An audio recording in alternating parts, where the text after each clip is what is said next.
Good morning student. आपका स्वागत है मेरे इस नेक्स्ट वीडियो में। आज का हमारा टॉपिक वही रहेगा, revaluation of assets and reassessment of liabilities. और आज हम जो है, अगर किसी लायबिलिटीज की वैल्यू इंक्रीज होती है या कोई अनरिकॉर्डेड लायबिलिटीज होती है तो उसको कैसे हम रिकॉर्ड करते हैं, क्या क्या ट्रीटमेंट्स बनती हैं, उसी के ऊपर असर्शन एंड रीजनिंग के एमसीक्यूज करेंगे। तो चलिए स्टार्ट करते हैं।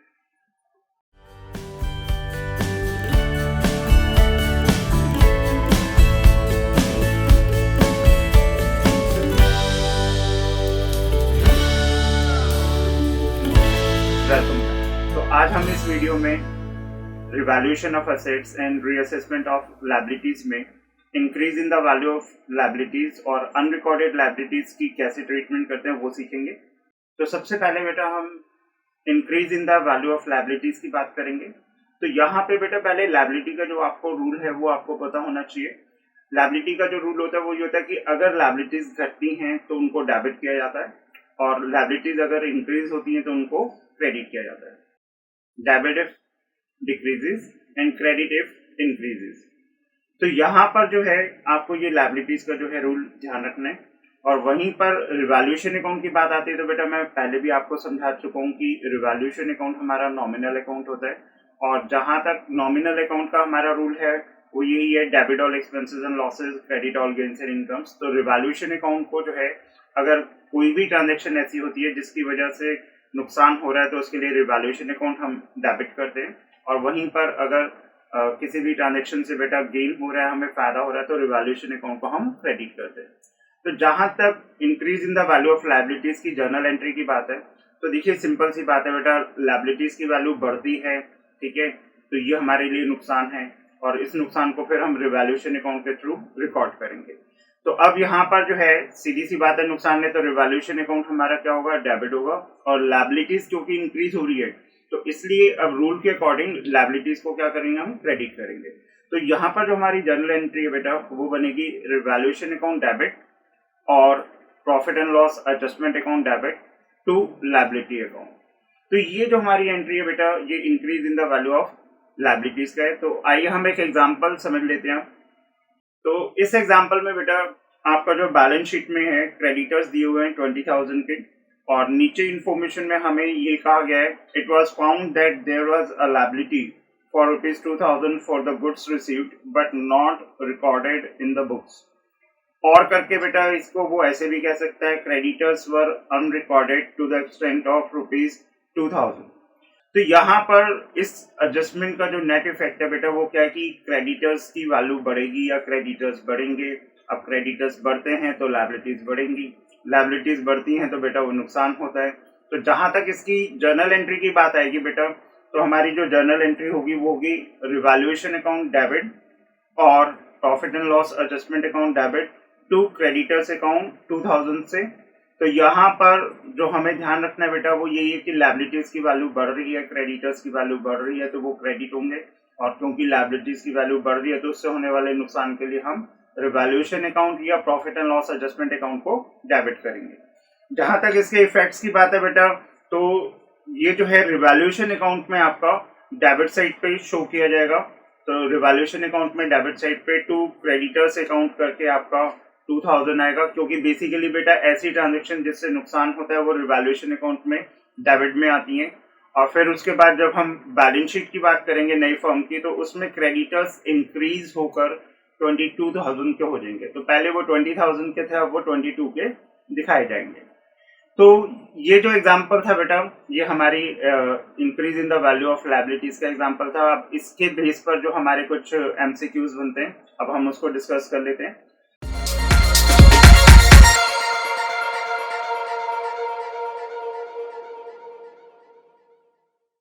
तो जो पहला एमसीक्यू है बेटा, in which of the following case revaluation account is debited. 4 option है। पहला ऑप्शन है बेटा increase in the value of assets, दूसरा ऑप्शन है increase in value of liability, तीसरा ऑप्शन है decrease in value of liabilities, और चौथा ऑप्शन जो है आपका नन ऑफ द अबव। तो देखिए बेटा, जब भी इस तरीके से आपके सामने कोई क्वेश्चन पूछता है कि रिवैल्यूएशन अकाउंट किस वजह से डेबिट होता है, तो आप सीधा ध्यान रखिए कि रिवैल्यूएशन अकाउंट कब डेबिट होता है बेटा, जब कोई नुकसान हो। अब नुकसान के नाम पर जो है आपको जो नीचे 4 ऑप्शन दे रखे हैं उसमें से अगर हम पहले देखें तो increase in value of asset. अब एसेट्स की वैल्यू बढ़ रही है तो बेटा वो तो गेन होता है, इसलिए ये ऑप्शन तो होगी नहीं। Increase in value of liabilities, liabilities की वैल्यू बढ़ रही है तो हाँ यहाँ पे हमारा नुकसान होगा। वहीं पर एक ऑप्शन और है decrease in value of liabilities, liabilities की वैल्यू कम होती है तो बेटा फायदा होता है। तो इसका मतलब यहाँ पर जो हमारा सही आंसर होगा वो है option number B, increase in value of liabilities. इसके बाद फिर हम दूसरे एमसीक्यू पर आते हैं बेटा। On the reconstitution of the firm, increase in the value of liability is debited to. उसके बाद हमारे सामने जो है 4 ऑप्शन है बेटा। पहला ऑप्शन है profit and loss adjustment account, दूसरा है profit and loss appropriation account, तीसरा है हमारा लायबिलिटी अकाउंट और चौथा है नन ऑफ द अबव। तो देखिए जब भी इस तरीके से क्वेश्चन में अब वो आपसे पूछता है कि अगर हमारी लायबिलिटीज की वैल्यू इंक्रीज होती है तो क्या डेबिट होगा, तो बेटा इसकी आप पहले जर्नल एंट्री सोचेंगे, ठीक है। तो जो जर्नल एंट्री हमारी होती है वो होती है रिवैल्यूएशन अकाउंट डेबिट और profit and loss adjustment account debit to liability account. तो अब इस एंट्री के अंदर बेटा आप ये देखिए कि क्या डेबिट हो रहा है। तो क्लियर है बेटा, रिवैल्यूएशन अकाउंट डेबिट हो रहा है या profit and loss adjustment account debit हो रहा है, तो यही हमारा आंसर भी होगा। तो अब हमारे सामने जो 4 ऑप्शन है उसमें से ऑप्शन नंबर ए, मतलब जो हमारी पहली ऑप्शन है बेटा, वो सही आंसर है कि profit and loss adjustment account ही हमारा डेबिट होगा। तो यहाँ पे बेटा आपको जब भी इस तरीके से डेबिटेड वर्ड हो या क्रेडिटेड वर्ड हो तो थोड़ा सा आपको जो है एंट्री जो है उसको रिकॉल कर लीजिएगा, ठीक है, उसे याद कर लीजिएगा, उससे जरा आंसर देने में फिर आपको आसानी रहेगी। अगले एमसीक्यू पर आते हैं। On the reconstitution of the firm, increase in the value of liability is credited to. अब हमारे सामने 4 ऑप्शन है बेटा। पहला ऑप्शन है profit and loss adjustment account, दूसरा ऑप्शन है profit and loss appropriation account, तीसरा ऑप्शन है लायबिलिटी अकाउंट और चौथा ऑप्शन है नन ऑफ द अबव। तो देखिए अगेन बेटा इसमें भी जो है वो यही कह रहा है कि अगर लायबिलिटीज की वैल्यू बढ़ती है तो किस अकाउंट को हम क्रेडिट करते हैं। तो वही बात है बेटा, जब इस तरीके से पूछा जाए तो इसकी जर्नल एंट्री आपको ध्यान रखनी है। तो जर्नल एंट्री क्या होती है बेटा, रिवैल्यूएशन अकाउंट डेबिट और करके profit and loss adjustment account debit to liability account. तो अब इस एंट्री में बेटा आप जरा ध्यान दीजिए कि इसमें कौन सा अकाउंट क्रेडिट हो रहा है। तो सीधी सी बात है बेटा, लायबिलिटी अकाउंट क्रेडिट हो रहा है तो इसका मतलब हमारा जो आंसर होगा वो लायबिलिटी अकाउंट होगा। तो जो 4 ऑप्शन हैं बेटा उसमें option number C, third option जो है लायबिलिटी अकाउंट, ये आपका सही आंसर होगा। अब नेक्स्ट उसमें आते हैं बेटा एमसीक्यू में। At the time of reconstitution of the firm, if there is increase in the value of liability it will be dot dot dot to revaluation account. अब हमारे सामने 4 ऑप्शन है बेटा। डेबिटेड है पहला ऑप्शन, दूसरा है क्रेडिटेड, तीसरा है बोथ ए एंड बी और चौथा जो है नन ऑफ द अबव। तो देखिए बेटा जब भी इस तरीके से क्वेश्चन पूछते हैं तो पहले हमें जर्नल एंट्री ही सोचनी है, ठीक है। अगर लायबिलिटी की वैल्यू इंक्रीज होती है तो जर्नल एंट्री होती है बेटा रिवैल्यूएशन अकाउंट डेबिट और करके profit and loss adjustment account debit to liability account. तो अब यहाँ पे रिवैल्यूएशन अकाउंट को हम क्या कर रहे हैं बेटा, यही चीज वो पूछ रहे हैं। तो रिवैल्यूएशन अकाउंट हमारा डेबिट हो रहा है, ठीक है। तो यहाँ पे जो हमारा सही आंसर होगा बेटा ऑप्शन नंबर ए, डेबिटेड। तो यहाँ पर ये जो फिल इन द ब्लैंक्स है it will be debited to revaluation account. तो जर्नल एंट्री से ही बेटा आपके आंसर्स जो है वो आपको क्लियर हो जाते हैं, बहुत आसान रहता है ये। इसके बाद नेक्स्ट एमसीक्यू में आते हैं। At the time of reconstitution of the firm, if there is increase in the value of liability, it will be dot dot dot to dot dot account। मतलब हमारे सामने 2 fill in the blanks हैं और इसमें बेटा आप नीचे जो ऑप्शंस हैं उनको अच्छे से पढ़ना है। पहली ऑप्शन है डेबिटेड कोमा रिवैल्यूएशन, दूसरी ऑप्शन है क्रेडिटेड कोमा रिवैल्यूएशन, तीसरी ऑप्शन है डेबिटेड कोमा गुडविल और चौथी ऑप्शन है क्रेडिटेड पार्टनर्स कैपिटल। तो देखिए बेटा जब हमारे 4 ऑप्शंस होते हैं तो इसमें आप सबसे ज्यादा जो है हमारे सामने जो आ रहा है वो है रिवैल्यूएशन अकाउंट की बात आ रही है। तो अब हमें पता होना चाहिए कि बेटा जब इंक्रीज होती है लायबिलिटीज की वैल्यू तो वो हमारे लिए नुकसान होता है और नुकसान के लिए रिवैल्यूएशन अकाउंट को हम डेबिट करते हैं, ठीक है। एंट्री में भी आप समझ सकते हैं, एंट्री हमारी होती है रिवैल्यूएशन अकाउंट डेबिट और करके profit and loss adjustment account debit to liability account, तो यहाँ पे जो है रिवैल्यूएशन अकाउंट डेबिट होता है। तो बेटा इसलिए इसका जो ऑप्शन नंबर ए है, फर्स्ट ऑप्शन, वो सही आंसर होगा। तो डेबिटेड और दूसरा जो है वो रिवैल्यूएशन अकाउंट। अब इसके बाद नेक्स्ट एमसीक्यू पे आते हैं। At the time of reconstitution of the firm, if there is increase in the value of liability, it will be dot dot dot to liability account. अब हमारे सामने चार ऑप्शन है बेटा। डेबिटेड पहला ऑप्शन, दूसरा है क्रेडिटेड, तीसरा ऑप्शन है बोथ ए एंड बी, और चौथा है नन ऑफ द अबव। तो देखिए बेटा, जब इस तरीके से आपके सामने फिल इन द ब्लैंक्स का क्वेश्चन आता है तो आप पहले जर्नल एंट्री ही सोचेंगे। तो जर्नल एंट्री हमारी क्या बनेगी? रिवैल्यूएशन अकाउंट डेबिट और profit and loss adjustment account debit to liability account. तो लायबिलिटी अकाउंट को हम क्या कर रहे हैं बेटा? क्रेडिट कर रहे हैं। तो इसका मतलब हमारा जो आंसर होगा वो क्रेडिट वर्ड होगा या क्रेडिटेड वर्ड होगा। तो जो हमारे सामने ऑप्शन है बेटा, उसमें ऑप्शन नंबर बी क्रेडिटेड, ये आपका सही आंसर है। ठीक है, तो यहाँ पे it will be credited to liability account. इसके बाद फिर नेक्स्ट जो है आपका एमसीक्यू बेटा, at the time of reconstitution of the firm, if there is increase in the value of liability, it will be dot dot dot to dot dot account. अब नीचे हमारे सामने बेटा चार ऑप्शन दे रखे हैं, डेबिटेड लायबिलिटी, क्रेडिटेड लायबिलिटी, और C option है बोथ ए एंड बी, और डी ऑप्शन है बेटा नन ऑफ द अबव। तो अगेन बेटा, जब भी इस तरीके से फिल इन द ब्लैंक्स का कोई भी क्वेश्चन आता है तो पहले आप उसकी जर्नल एंट्री सोचेंगे। जर्नल एंट्री के अकॉर्डिंग बेटा हमारा रिवैल्यूएशन अकाउंट डेबिट या profit and loss adjustment account debit to liability account होता है। अब क्योंकि ऑप्शंस में लायबिलिटीज की ही बात कर रहे हैं तो लायबिलिटीज को आप देखेंगे बेटा, तो लायबिलिटी अकाउंट क्या हो रहा है? क्रेडिट हो रहा है जर्नल एंट्री में। तो इसका मतलब जो हमारा सही आंसर होगा वो क्या होगा कि लायबिलिटीज अकाउंट क्या होगा? क्रेडिट होगा। तो यहाँ पे जो हमारा ऑप्शन नंबर बी है बेटा, ठीक है, वो सही आंसर है आपका, क्रेडिटेड और लायबिलिटी। तो पहले वाले में क्रेडिटेड आएगा और दूसरा जो है वो लायबिलिटी आएगा। तो it will be credited to liability account. अब हम नेक्स्ट एमसीक्यू पर आते हैं बेटा। इसमें हमें बैलेंस शीट दे रखी है और उसमें एम्प्लॉयज प्रोविडेंट फंड दे रखा है बेटा 10,000 का, और नीचे इंफॉर्मेशन में कह रहा है claim on account of employees provident fund is increased by ₹2,000, then the journal entry will be. तो जर्नल एंट्री कौन सी होंगी? तो बेटा चार ऑप्शन दिए हुए हैं। पहले ऑप्शन में, फर्स्ट ऑप्शन में employees provident fund account debit, realisation account credit by ₹2,000। दूसरा ऑप्शन है revaluation account debit, employees provident fund account credit by ₹12,000। तीसरा ऑप्शन है revaluation account debit, employees provident fund account credit by ₹2,000, और फिर none of the above. तो देखो बेटा, जहां तक इंफॉर्मेशन की बात है तो इंफॉर्मेशन के अकॉर्डिंग जो है बेटा हम देखें तो एम्प्लॉयज प्रोविडेंट फंड की जो है एक तरीके से अमाउंट बढ़ रहा है 2,000 रुपए से। तो ये हमारी लायबिलिटीज हैं, और सीधी सी बात है बेटा, जब आप लायबिलिटीज इंक्रीज होती है तो लायबिलिटी अकाउंट क्या होता है? क्रेडिट होता है। और क्योंकि नुकसान हो रहा है उसकी वजह से, तो उसके लिए फिर रिवैल्यूएशन अकाउंट को हम डेबिट करते हैं। तो इसलिए इसकी जो जर्नल एंट्री बनेगी बेटा वो बनेगी revaluation account debit to employees provident fund account 2,000 रुपए। तो अगर हम एंट्री को देखते हैं तो बेटा उस हिसाब से जो हमारा ऑप्शन नंबर सी है, ठीक है, रिवैल्यूएशन अकाउंट डेबिट होगा और employees provident fund account credit होगा 2,000 से, ये हमारा सही आंसर है।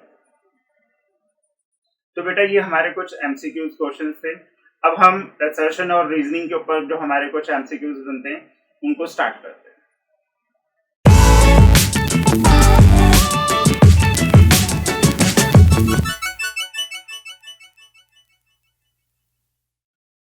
तो देखिए बेटा, जो पहला हमारा असर्शन और रीजनिंग का क्वेश्चन है उसमें हमारे को असर्शन जो फर्स्ट स्टेटमेंट दी है बेटा, the revaluation account is debited with increase in the value of liability, और रीजन जो है बेटा because increase in the value of liability results in a loss to the firm.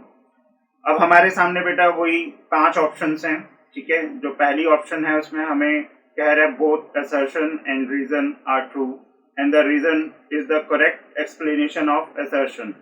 दूसरा ऑप्शन है बेटा both assertion and reason are true but the reason is not the correct explanation of the assertion. तीसरी option है बेटा the assertion is true but the reason is false, और चौथी option है बेटा the assertion is false but the reason is true, और last है both the statements are false. तो देखिए बेटा, इसमें जो पहला आपका असर्शन या पहली स्टेटमेंट जो है वो यही कह रहा है कि रिवैल्यूएशन अकाउंट इज डेबिटेड। बेटा इसको मैंने अंडरलाइन किया हुआ है, आप इस वर्डिंग पे ध्यान देंगे, with the increase in the value of liability. अब सीधी सी बात है कि रिवैल्यूएशन अकाउंट को हम डेबिट करते हैं, ठीक है, अगर लायबिलिटी की वैल्यू इंक्रीज होती है। तो ये बेटा बिल्कुल सही आंसर है, क्योंकि लायबिलिटी की वैल्यू बढ़ती है तो वो नुकसान होता है, और नुकसान के लिए बेटा रिवैल्यूएशन अकाउंट को डेबिट किया जाता है। इसके बाद रीजन पर आते हैं, because increase in the value of liability results in a loss to the firm. तो बेटा ये भी स्टेटमेंट बिल्कुल ट्रू है, क्योंकि अगर लायबिलिटीज की वैल्यू बढ़ती है तो उससे फर्म को नुकसान होता है। तो यहाँ पर दोनों ही स्टेटमेंट, असर्शन और रीजन जो है बेटा आपके ट्रू हैं, ठीक है। तो यहाँ पर जो आपका पहला ऑप्शन है, ऑप्शन नंबर ए, ठीक है, both assertion and reason are true and the reason is the correct explanation of the assertion. तो ये आपका सही आंसर होगा। इसके बाद नेक्स्ट क्वेश्चन पर आते हैं बेटा।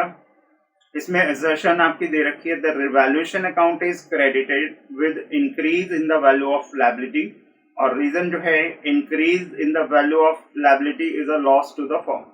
तो देखिए बेटा, इसमें भी हमारे सामने वही 5 ऑप्शंस हैं, और जहां तक हम स्टेटमेंट्स की बात करते हैं तो पहली स्टेटमेंट पे बेटा ध्यान से देखिए, the revaluation account is credited, इसको अंडरलाइन कर रखा है। क्रेडिटेड का मतलब है कि बेटा यहाँ पर हम गेन मान रहे हैं यहाँ पर, ठीक है, with increase in the value of liability. अब देखिए यहाँ पर पहले तो आपको यही सोचना है कि अगर लायबिलिटीज की वैल्यू बढ़ती है तो बेटा वो नुकसान होता है, ठीक है, और नुकसान के लिए रिवैल्यूएशन अकाउंट को डेबिट किया जाता है, क्रेडिट नहीं किया जाता। तो इसका मतलब यहाँ पर जो रिवैल्यूएशन अकाउंट को क्रेडिट करने की बात कही जा रही है, ये स्टेटमेंट बेटा आपकी फॉल्स है। और रीजन की जहां तक बात आ रही है, तो increase in the value of liability is a loss to the firm. तो बेटा ये स्टेटमेंट बिल्कुल ट्रू है, क्योंकि जब भी लायबिलिटीज की वैल्यू बढ़ती है तो नुकसान होता है, ठीक है। तो अब अगर हम जो हमारे सामने ऑप्शंस हैं बेटा, उसमें अगर ढूंढें कि असर्शन जो है वो हमारा फॉल्स है और रीजन जो है वो हमारा ट्रू है, तो ये ऑप्शन नंबर कौन सा होगा बेटा? डी। तो डी जो है हमारा जो है सही आंसर होगा, the assertion is false but the reason is true. अब इसके बाद बेटा फिर हम नेक्स्ट उसमें आते हैं क्वेश्चन में। तो इसमें जो असर्शन है वो आपकी है, the revaluation account is debited with increase in the value of liability, और जो रीजन है बेटा आपका, because increase in the value of liability results in gain to the firm. और यहाँ पे बेटा वही हमें 5 ऑप्शन दे रखे हैं। तो जहां तक बेटा पहले ही स्टेटमेंट की बात है, तो वो ये कह रहे हैं कि रिवैल्यूएशन अकाउंट को हम डेबिट करते हैं with the increase in the value of liability. तो बेटा ये जो स्टेटमेंट है ये बिल्कुल ट्रू है, क्योंकि लायबिलिटीज की वैल्यू बढ़ती है तो नुकसान होता है, और नुकसान के लिए बेटा रिवैल्यूएशन अकाउंट को हम डेबिट ही करते हैं।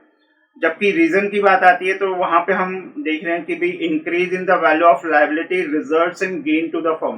बेटा ये तो स्टेटमेंट ही गलत हो गई कि भी लायबिलिटीज की वैल्यू बढ़ रही है और उसकी वजह से फायदा होगा फर्म को, तो ऐसा नहीं होता, क्योंकि जब भी लायबिलिटीज की वैल्यू बढ़ती है तो नुकसान होता है। तो यहाँ पर ये जो आपका रीजन है वो फॉल्स है। असर्शन जो है वो ट्रू है बट रीजन जो है वो फॉल्स है। तो अब अगर हम इनमें ऑप्शंस में देखते हैं तो बेटा ऑप्शन नंबर सी जो है वो आपका सही आंसर होगा, the assertion is true but the reason is false. अब नेक्स्ट क्वेश्चन पर आते हैं बेटा। तो इसमें असर्शन जो है, the revaluation account is credited with increase in the value of liability, और रीजन है increase in the value of liability results to gain to the firm. तो हमारे सामने बेटा वही 5 ऑप्शंस हैं, ठीक है। तो जहां तक पहली स्टेटमेंट की बात है तो बेटा revaluation account is credited with increase in the value of liabilities. अब वही बात है बेटा, जब लायबिलिटीज की वैल्यू बढ़ती है तो रिवैल्यूएशन अकाउंट डेबिट होता है, क्रेडिट नहीं होता, क्योंकि ये नुकसान होता है और नुकसान के लिए रिवैल्यूएशन अकाउंट को डेबिट किया जाता है। तो जो हमारी ये पहली स्टेटमेंट है ये फॉल्स है बेटा। और रीजन की बात करते हैं तो increase in the value of liability results in gain to the firm. अब वही बात है कि वो कह रहे हैं कि लायबिलिटीज की वैल्यू बढ़ती है तो फायदा होता है, तो बेटा ये स्टेटमेंट भी जो है फॉल्स है, क्योंकि जब भी लायबिलिटीज की वैल्यू बढ़ती है तो वो नुकसान होता है, वो गेन नहीं होता। तो इसका मतलब ये दोनों ही स्टेटमेंट बेटा फॉल्स हैं। तो जब हम इस तरीके से इसका आंसर देखते हैं तो option number E, both the statements are false. तो इस तरीके से बेटा ये हमारे कुछ क्वेश्चन जो है असर्शन और रीजनिंग पे बनते हैं। तो देखिए बेटा नेक्स्ट जो है हमारा जो है वो है अनरिकॉर्डेड लायबिलिटीज की ट्रीटमेंट कैसे करते हैं। तो अनरिकॉर्डेड लायबिलिटीज और कुछ नहीं होती बेटा, वो लायबिलिटीज होती है जिनका पहले से कोई रिकॉर्ड नहीं होता हमारे पास, और बेसिकली अब हमें पता चलता है कि ये भी हमारी लाइबिलिटीज हैं, तो सिंपल हम उसको रिकॉर्ड कर लेते हैं। और जब रिकॉर्ड करते हैं तो बेटा लाइबिलिटीज इंक्रीज होती हैं, इंक्रीज होंगी तो ये नुकसान होगा, और नुकसान को फिर हम किस में रिकॉर्ड करेंगे बेटा? रिवैल्यूएशन अकाउंट में। तो जहां तक जर्नल एंट्री की बात है बेटा, तो हमारी जो जर्नल एंट्री बनती है वो बनती है रिवैल्यूएशन अकाउंट डेबिट और profit and loss adjustment account debit to unrecorded liability account. तो जो भी हमारी अनरिकॉर्डेड लायबिलिटीज है बेटा उसको हम रिकॉर्ड करेंगे, तो उसकी यही जर्नल एंट्री बनेगी। तो अब हम इसका एक एग्जांपल ले लेते हैं। तो इसमें बेटा आपको इंफॉर्मेशन में वो कह रहे हैं there is a liability of rupees 2000 being the outstanding salary payable to the employees of the firm. This liability is not included in the creditors. Partners decide to show this liability in the books of accounts of the new firm. तो देखिए बेटा ये जो हमारी information है इसमें वो clearly कह रहे हैं कि 2000 रुपए हमें सैलरी आउटस्टैंडिंग के देने हैं, और सीधी सी बात है इनको पहले से हमने रिकॉर्ड नहीं किया हुआ, और पार्टनर्स जो है वो ये डिसाइड कर रहे हैं कि इसको रिकॉर्ड करेंगे। तो जब भी इस तरीके से कोई अनरिकॉर्डेड लायबिलिटीज आती है बेटा आप उसको रिकॉर्ड करने की बात करते हैं, तो इसकी जो जर्नल एंट्री बनेगी वो हमारी बनेगी रिवैल्यूएशन अकाउंट डेबिट और profit and loss adjustment account debit to salary outstanding account. ठीक है, तो इसमें भी बेटा वही कंसेप्ट है कि जब लायबिलिटीज की वैल्यू बढ़ती है, ठीक है, तो वो नुकसान होता है और नुकसान के लिए रिवैल्यूएशन अकाउंट को डेबिट करते हैं। और क्योंकि लायबिलिटीज बढ़ रही है तो लायबिलिटीज कब बढ़ती है बेटा? जब उसे क्रेडिट किया जाता है। तो जो अमाउंट होगा बेटा वो 2000 से आप इस एंट्री को रिकॉर्ड करेंगे। और जहां तक बेटा इसको दिखाने की बात है रिवैल्यूएशन अकाउंट में, तो रिवैल्यूएशन अकाउंट में बेटा आपका ये डेबिट साइड पे आएगा टू सैलरी आउटस्टैंडिंग अकाउंट 2000, और उसके बाद फिर ये न्यू बैलेंस शीट में बेटा आपका लायबिलिटी साइड पे भी शो किया जाएगा सैलरी आउटस्टैंडिंग करके 2000 रुपए। तो बेटा ये हमारा एक एग्जाम्पल था, ठीक है, अनरिकॉर्डेड लायबिलिटीज का। तो अब इसके ऊपर बेटा जो कुछ हमारे एमसीक्यूज बनते हैं तो वो हम स्टार्ट करते हैं।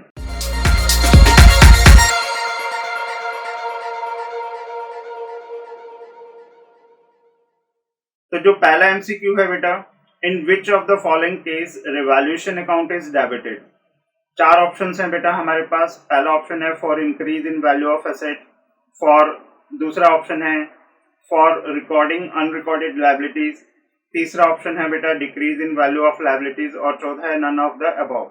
तो पहले तो बेटा आपको ध्यान रखना है कि रिवैल्यूएशन अकाउंट को डेबिटेड कह रहा है ये, ठीक है, डेबिटेड वर्ड पे ध्यान देना है। रिवैल्यूएशन अकाउंट कब डेबिट होता है बेटा? जब कोई नुकसान हो। तो नुकसान के पॉइंट ऑफ व्यू से जो हमारे सामने 4 ऑप्शंस हैं बेटा, उसमें ऑप्शन नंबर बी, ठीक है, फॉर रिकॉर्डिंग अनरिकॉर्डेड लायबिलिटीज, क्योंकि जब आप रिकॉर्ड करेंगे अनरिकॉर्डेड लायबिलिटीज को तो लायबिलिटीज बढ़ेंगी तो नुकसान होगा।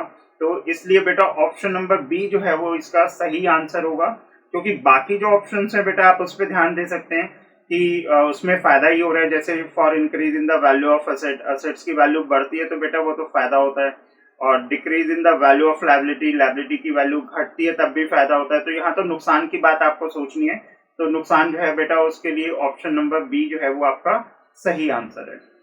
अगले एमसीक्यू पर आते हैं बेटा।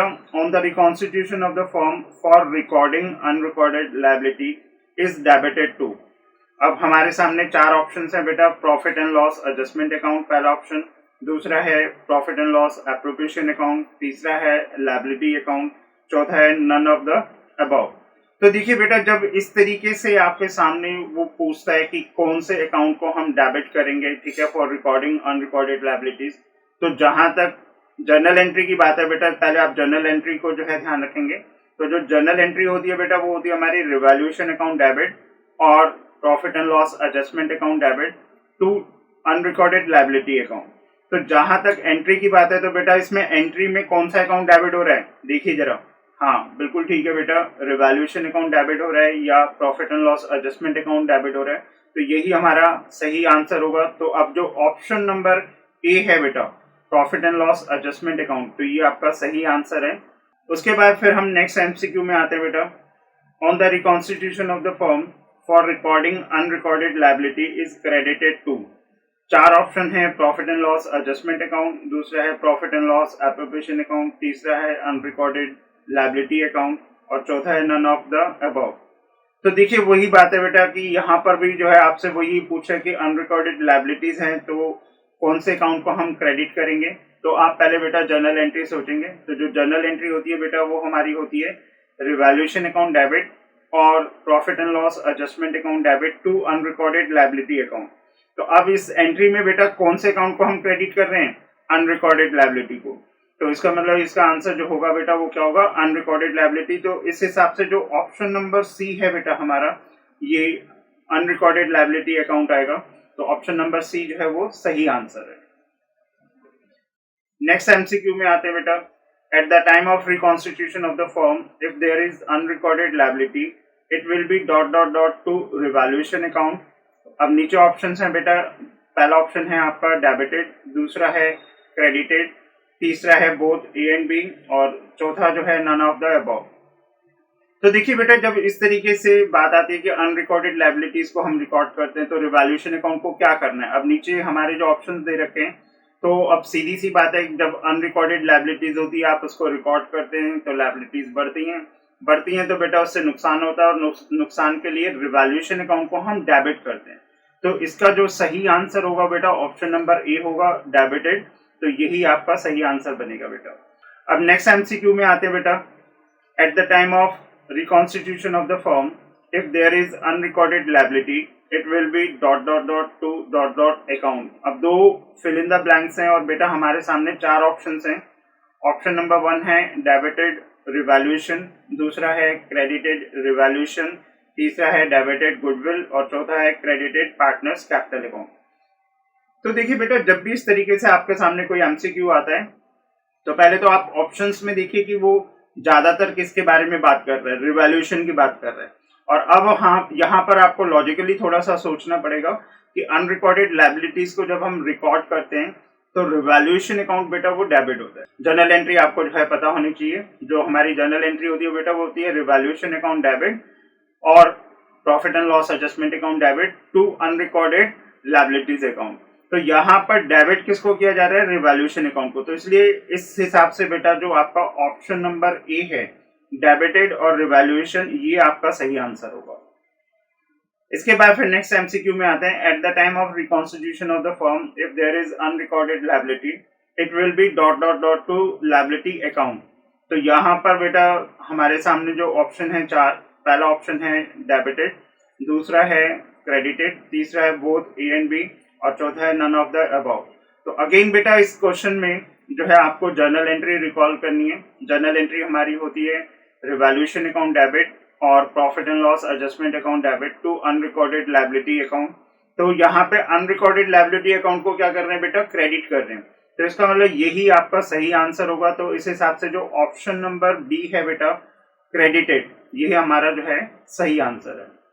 अब नेक्स्ट एमसीक्यू में आते हैं। At the time of reconstitution of the firm, if there is unrecorded liability, it will be dot dot dot to dot dot account। मतलब दो fill in the blanks हैं बेटा, और नीचे चार ऑप्शंस हैं। पहला ऑप्शन है आपका डेबिटेड अनरिकॉर्डेड लायबिलिटी, दूसरा है क्रेडिटेड अनरिकॉर्डेड लायबिलिटी, तीसरा ऑप्शन है बोथ ए एंड बी, और चौथा है नन ऑफ द अबव। तो अगेन बेटा इसमें जो है आपको जो ध्यान रखना है, पहले आप जर्नल एंट्री ध्यान रखिए। जर्नल एंट्री होती है हमारी बेटा रिवैल्यूएशन अकाउंट डेबिट और profit and loss adjustment account debit to unrecorded liability account. तो अनरिकॉर्डेड लायबिलिटीज को बेटा हम क्या करते हैं? क्रेडिट करते हैं, ठीक है। और नीचे जो हमारी जो चार ऑप्शंस हैं उसमें अनरिकॉर्डेड लायबिलिटीज के बारे में ही बात कर रहे हैं।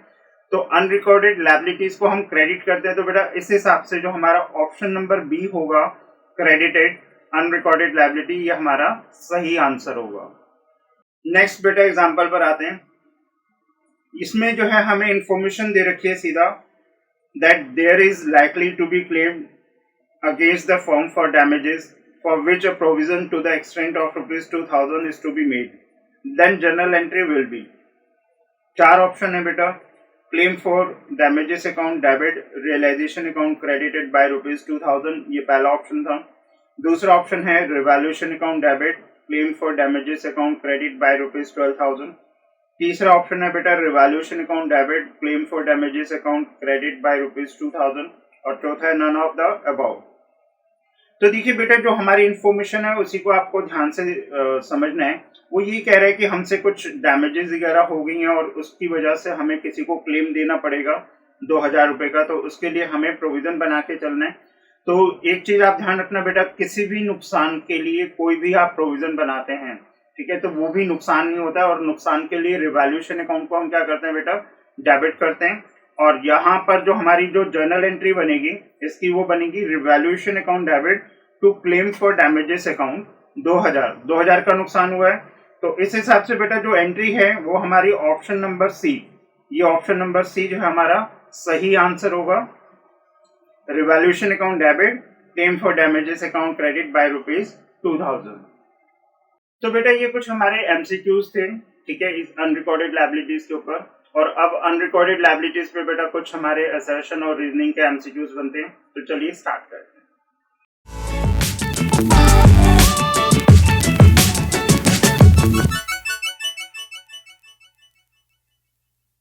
तो जो बेटा पहला हमारा क्वेश्चन है असर्शन और रीजनिंग पे, पहली स्टेटमेंट है इसमें असर्शन की, the revaluation account is debited for recording unrecorded liability. और रीजन जो है बेटा, because when unrecorded liability is recorded it results in a loss to the firm. और अगेन हमारे सामने बेटा वही 5 ऑप्शंस हैं, ठीक है। तो जहां तक पहली स्टेटमेंट की बात है बेटा, तो पहली स्टेटमेंट पे ध्यान देते हैं। तो इसमें वो कह रहा है कि revaluation account is debited for recording unrecorded liability. तो बेटा बिल्कुल ये स्टेटमेंट ठीक है, क्योंकि जब कोई अनरिकॉर्डेड लायबिलिटी होती है उसको रिकॉर्ड करते हैं तो बेटा हमारी लायबिलिटीज बढ़ती हैं, लायबिलिटीज बढ़ती हैं तो नुकसान होता है, और नुकसान के लिए रिवैल्यूएशन अकाउंट को डेबिट ही किया जाता है। अब रीजन की बात आती है तो वो ये कह रहा है कि अगर कोई अनरिकॉर्डेड लायबिलिटीज है आप उसे रिकॉर्ड करते हैं तो उसकी वजह से फर्म को लॉस होता है। तो बेटा ये जो रीजन है या जो दूसरी स्टेटमेंट है ये बिल्कुल ट्रू है, ठीक है, क्योंकि जब भी आप इस तरीके से अनरिकॉर्डेड लायबिलिटीज को रिकॉर्ड करोगे तो वो बेटा नुकसान ही होता है फर्म के लिए। तो यहाँ पर दोनों ही स्टेटमेंट बेटा हमारी ट्रू हैं, तो इसलिए जो हमारा ऑप्शन नंबर ए है ये इसका सही आंसर होगा। Both assertion and reason are true and the reason is the correct explanation of the assertion. अब हम नेक्स्ट बेटा क्वेश्चन पर आते हैं। इसमें जो है असर्शन दे रखी है बेटा, the revaluation account is credited for recording unrecorded liability. और रीजन है because when unrecorded liability is recorded it results in a loss to the firm. और यहाँ पर बेटा हमारे जो सामने है वही 5 ऑप्शन है हमारी, ठीक है। तो इसमें जो है पहली स्टेटमेंट पे बेटा ध्यान देते हैं कि revaluation account is credited, credited word है बेटा, इसको थोड़ा ध्यान रखना है, फॉर रिकॉर्डिंग अनरिकॉर्डेड लायबिलिटी। तो पहले तो आप ये सोचिए कि अगर हम अनरिकॉर्डेड लायबिलिटीज को बेटा रिकॉर्ड करते हैं तो उससे नुकसान होता है, और नुकसान के लिए रिवैल्यूएशन अकाउंट को हम डेबिट करते हैं, क्रेडिट नहीं करते। तो यहाँ पे डेबिटेड वर्ड होना चाहिए था लेकिन इन्होंने लिखा है क्रेडिटेड। तो बेटा ये जो आपका पहला स्टेटमेंट है ये बिल्कुल आपका जो है फॉल्स है। रीजन की बात करते हैं तो अनरिकॉर्डेड लायबिलिटीज को रिकॉर्ड करोगे तो उसकी वजह से फर्म को लॉस होगा, तो बेटा रीजन तो आपका ट्रू है। तो अगर अब हम देखें तो असर्शन फॉल्स है बट रीजन जो है वो ट्रू है। तो इस हिसाब से बेटा जो हमारा जो ऑप्शन नंबर डी है, ठीक है, assertion, the assertion is false but the reason is true, यही हमारा सही आंसर होगा। इसके बाद नेक्स्ट उस पर आते हैं बेटा क्वेश्चन पर। तो इसमें जो है असर्शन हमें दे रखी है, the revaluation account is debited for recording unrecorded liability. और रीजन जो है because when unrecorded liability is recorded it results in gain to the firm. और हमारे सामने बेटा वही हमारे 5 ऑप्शंस हैं, ठीक है। तो जो पहली स्टेटमेंट है बेटा उस पर अगर हम ध्यान दें तो वो कह रहे हैं कि रिवैल्यूएशन अकाउंट को हम डेबिट करते हैं फॉर रिकॉर्डिंग अनरिकॉर्डेड लायबिलिटी। तो बेटा ये हमारा स्टेटमेंट बिल्कुल ट्रू है, क्योंकि अनरिकॉर्डेड लायबिलिटीज को आप रिकॉर्ड करोगे तो लायबिलिटीज बढ़ेंगी, लायबिलिटीज बढ़ेंगी तो उसके नुकसान होगा, और नुकसान के लिए रिवैल्यूएशन अकाउंट को हम डेबिट ही करते हैं। तो ये पहली स्टेटमेंट तो ट्रू है। बट रीजन की बात आती है तो बेटा उसमें वो कह रहे हैं कि अनरिकॉर्डेड लायबिलिटीज को जब रिकॉर्ड करते हो तो उसकी वजह से फर्म को गेन होता है। तो रीजन जो है बेटा वो बिल्कुल फॉल्स है, क्योंकि अनरिकॉर्डेड लायबिलिटीज को रिकॉर्ड करोगे तो बेटा लायबिलिटीज बढ़ेंगी, लायबिलिटीज बढ़ती है तो लॉस होता है, फर्म को गेन नहीं होता। तो इसका मतलब रीजन जो है वो बेटा आपका क्या हो गया, फॉल्स। तो अब अगर हम थोड़ा सा देखें तो असर्शन तो जो है वो ट्रू है बट जो रीजन है बेटा वो फॉल्स है, ठीक है। तो इसके हिसाब से जो हमारा ऑप्शन नंबर सी है, the assertion is true but the reason is false, यही हमारा इसका सही आंसर होगा। इसके बाद बेटा नेक्स्ट उसमें क्वेश्चन में आते हैं। तो असर्शन जो है बेटा उसमें वो कह रहा है the revaluation account is credited for recording unrecorded liability. और रीजन जो है वो कह रहा है because when unrecorded liability is recorded it results in gain to the firm. और वही बेटा हमारे सामने 5 ऑप्शंस हैं। तो जो पहली स्टेटमेंट है बेटा असर्शन की, उसमें वो कह रहे हैं कि revaluation account is credited for recording unrecorded liability. तो पहले तो बेटा आपको सोचना है कि अनरिकॉर्डेड लायबिलिटीज को रिकॉर्ड करोगे तो लायबिलिटीज बढ़ेंगी, लायबिलिटीज बढ़ेंगी तो बेटा नुकसान होगा, और नुकसान के लिए रिवैल्यूएशन अकाउंट को हम डेबिट करते हैं, क्रेडिट नहीं करते। तो इसलिए यहाँ पर जो हमारा पहली स्टेटमेंट है बेटा वो क्या है, फॉल्स है। और वहीं पर अगर हम रीजन की बात करते हैं तो उसमें वो ये कह रहे हैं कि अनरिकॉर्डेड लायबिलिटीज को रिकॉर्ड करोगे और उसकी वजह से फर्म को गेन होगा। ठीक है, अगेन यहाँ पर भी बेटा ये जो स्टेटमेंट है ये फॉल्स है, क्योंकि अनरिकॉर्डेड लायबिलिटीज को रिकॉर्ड करने पर लॉस होता है, गेन नहीं होता। तो इस हिसाब से बेटा आपका जो असर्शन है, ठीक है, फर्स्ट स्टेटमेंट है वो फॉल्स है, और जो रीजन है बेटा सेकंड स्टेटमेंट वो भी फॉल्स है। तो इस हिसाब से जो हमारा ऑप्शन नंबर ई होगा बेटा वो हमारा सही आंसर होगा। Both the statements are false. तो बेटा इस तरीके से ये हमारे कुछ असर्शन और रीजनिंग के जो है एमसीक्यूज थे। ठीक है, तो आज जो है हमने इस वीडियो में बेटा increase in the value of liabilities की ट्रीटमेंट देखी, और अनरिकॉर्डेड लायबिलिटीज को जब हम रिकॉर्ड करते हैं तो उसकी क्या ट्रीटमेंट होती है, क्या क्या एंट्रीज बनती है, वो हमने इसमें कवर अप किया है। और अब लास्ट इसके ऊपर बेटा टॉपिक पे जो अगला वीडियो रहेगा, ठीक है, उसमें हम जो है वैल्यूएशन में कैसे हम प्रॉफिट निकालते हैं, कैसे लॉस कैलकुलेट करते हैं, ठीक है, और क्या क्या उसमें और ट्रीटमेंट बनती है, वो फिर मैं आपको नेक्स्ट वीडियो में शेयर करूंगा। तो आज इस वीडियो में बेटा इतना ही। Take care, bye bye.